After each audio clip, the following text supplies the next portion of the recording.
கண்ணியத்திற்குரியவர்களே, அல்லாஹுவின் நல்லடியார்களே, இப்படி சொல்லிட்டு பெருமானார் ஸல்லல்லாஹு அலைஹி வஸல்லம் 5 விஷயம் அல்லாஹ்வுக்கு மட்டும் தெரியும் என்று சொன்னார்கள். 5 விஷயம் அல்லாஹ்வுக்கு மட்டும் தான் தெரியும் என்று சொன்னார்கள். இன்னல்லாஹ இல்மு ஸாஆ, நிச்சயமாக இன்னல்லாஹ இன்தஹு இல்மு ஸாஆ, கியாமத்தினுடைய நாள் எப்பொழுது வரும் என்பது அல்லாஹ்வுக்கு மட்டும் தெரியும்.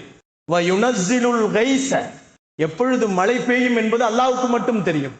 வ யஅலமு மா ஃபில் அர்ஹாம், ஒரு தாயினுடைய கர்ப்பத்தில் இருக்கக்கூடிய குழந்தை ஆணா பெண்ணா அது எப்பொழுது பிறக்கும், இது அல்லாஹ்வுக்கு மட்டும் தான் தெரியும். நான்காவதாக சொல்லுகிறார்கள், அல்லாஹ் சொல்லுகிறான், மா தத்ரி நஃப்சுன் மாலா தக்ஸிபு கதா, நாளைக்கு நீங்க என்ன சாப்பிட போறீங்கன்றது அல்லாஹ்வுக்கு மட்டும் தான் தெரியும். இல்ல அஜித்து, நான் ராத்திரிக்கு சிக்கன் வாங்கி வச்சிருக்கிறேன், மட்டன் வாங்கி வச்சிருக்கிறேன், பீஃப் வாங்கி வச்சிருக்கிறேன், எல்லாம் பொரிச்சு வச்சிருக்கிறேன், சகருக்கு எந்திரிச்சு சாப்பிடணும், காலையில சாப்பிடாம நோன்பு வைக்க வேண்டிய சூழ்நிலை வரும். நாளை என்ன சாப்பிடுவீர்கள் என்பது இறைவன் முடிவு செய்வான். எல்லாம் ரெடியா இருக்கும், எல்லாமே நம்ம கிட்ட ரெடியா இருக்கு. ஆனால் நாளைக்கு நீங்க என்ன சாப்பிடுவீங்க என்ற முடிவு அல்லாஹ்ட்ட இருக்கு என்று சொன்னார்கள் பெருமானார் ஸல்லல்லாஹு அலைஹி வஸல்லம். ஐந்தாவது சொன்னாங்க, மா தத்ரி ஐ ஆரந்தன் தமுத்து, எந்த ஊர்ல நீங்க இறந்து போவீங்கன்னு தெரியாது, எப்ப மூத்து வரும்னு தெரியாது. நபிகள் நாயகம் ஸல்லல்லாஹு அலைஹி வஸல்லம் இந்த 5 விஷயத்தை சொல்லிட்டு உட்கார்ந்திருக்கும் பொழுது ஒரு ஜனாசா வந்துச்சு.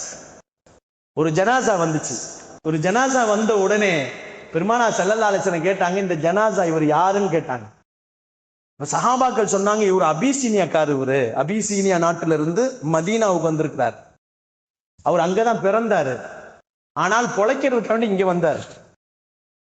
நபிகள் நாயகம் ஸல்லல்லாஹு அலைஹி வஸல்லம் பாக்கியமானவர்னு சொன்னாங்க. பெருமான் ஸல்லல்லாஹு அலைஹி வஸல்லம், அல்லாஹ் ஜல்ல ஷானஹு தஆலா எனக்கெல்லாம் மதீனாவில ரூஹு போகணும்னு நான் பிரியப்பட்டு இருக்கிறேன், நீங்களாம் துஆ செய்யுங்க.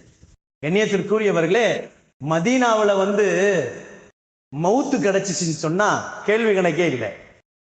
நபிகள் நாயகம் ஸல்லல்லாஹு அலைஹி வஸல்லம் ஜன்னத்துல் பக்கீல பராத்துடைய இரவுல தாடி நனையிற வரைக்கும் பெருமானார் நின்று இரவு நேரம் இறைவனிடத்துல துஆ செய்தாங்க, ரப்பே இந்த ஜன்னத்துல் பக்கீல அடங்கி இருக்கக்கூடிய எல்லாருக்கும் பாவத்தை மன்னிச்சிரு, யாரெல்லாம் அடங்க போறாங்களோ அவங்களுக்கு எல்லாம் பாவத்தை மன்னிச்சிரு.